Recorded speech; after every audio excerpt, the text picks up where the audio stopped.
Hey everybody, Michael Batiste from the Elk Calling Academy. Welcome back to Wapiti Wednesday Q&A. First off, guys, I know I've kind of been slacking, here lately with videos. We have a lot of stuff going on, a lot of stuff coming up, custom diaphragm reeds, website, shirts, both long sleeve and short sleeve. A lot of stuff coming, so appreciate your patience, appreciate you guys tuning in. But anyways, let's get into it. Tonight's question is from our Facebook page, and it comes from Jonathan Alexander. And Jonathan wants to know, what kind of information can you get from a rub? What are you looking at when you find them to determine size and other things about the bull? Okay, great question.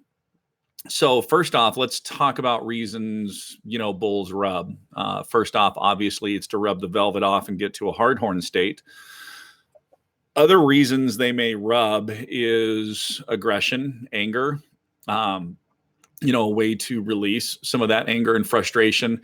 Also, they will disperse their scent in their area. They have some scent glands that when they're rubbing on a tree, they're dispersing that scent onto those trees and bushes, and it just kind of lets other bulls, know what bulls are there. So what kind of information can you get, and really what are you looking for? So obviously, number one, you can get a really good idea of the size of the bull that you're dealing with. So, I know a lot of people say the size of the tree the bull rubs on determines how big the bull is. And, that's not always the case. I've seen, spikes rubbing on trees that are that big around. Biggest thing is the area of the rub itself. And one thing that I look for when I find a rub is, first off, I look on the ground, see if there is still some dried velvet on the ground around that tree. That kind of tells me that was a bull rubbing on the tree to get the velvet off of his antlers. Velvet doesn't stick around too long once it hits the ground. So mice and other animals will gather that up pretty quickly. The other thing I look for is, so if that bull's rubbing low on a tree, I will look higher up and I'll look for tick marks. And what those tick marks are telling me is that's the back tines of when that bull's rubbing down low, those back tines are ticking up high. The distance from the main rub, and usually I go off the center of the rub. So the distance from the center of the rub up to those tick marks will give you a really good indication of how long the main beams are on that bull. Once you know how long those main beams are, you can kind of get a good idea of the size of bull that you're working or that's in that area. The other thing I look for is, what's around that tree? Is there other little trees that are getting nicked up while he's raking on this specific tree?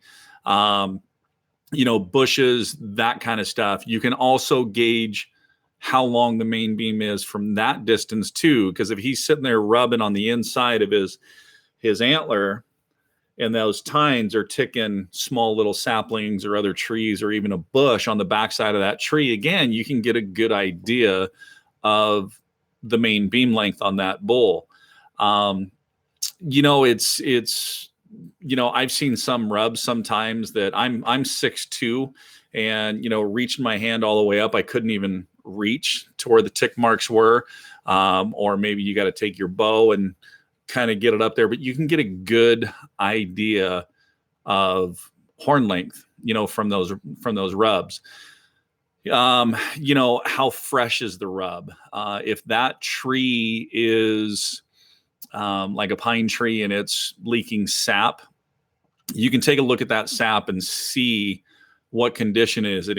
Is it crusted up? If it's crusted up, then that rub was done a few days ago. If it's still fairly pliable, it's a more recent rub. If that pitch and sap is really still liquidy, that's a fairly recent rub.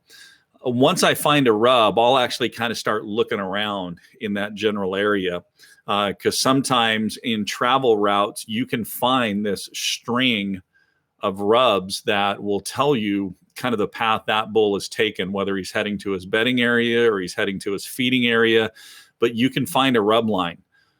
Or if you find a lot of rubs that are kind of in a cluster around, now take a look. Am I in a feeding area? Am I in a bedding area? What kind of, area am I sitting in? And that would kind of give you an indication of that bull hanging out in that area. He's running around checking cows and he's just rubbing multiple trees. So, okay. So Jonathan, I hope that answers your question, kind of gives a little bit of information of things to look for. So guys, we have an announcement. These just showed up today. We actually have 60 of these diaphragm reeds, different stacks, different stretches. So Friday, pay attention. We are going to have a giveaway announcement to where we will be giving a bunch of these reeds to you guys to try for free. So these are from Native by Carlton. Great reeds. I've just kind of started playing with some of these today. I did kind of get some special kind of tinkering custom stuff. So stay tuned Friday for that. If you guys have not submitted your questions yet, be sure to get your questions in the comments section down below this video. You can go ahead and put your questions there. We'll add them to the list. And if we draw your question on a future episode, we do have some goodies from some of our partners that we're working with in the industry, and we'll get a goodie package out to you guys. So anyways, Friday coming up. Have a good night, guys.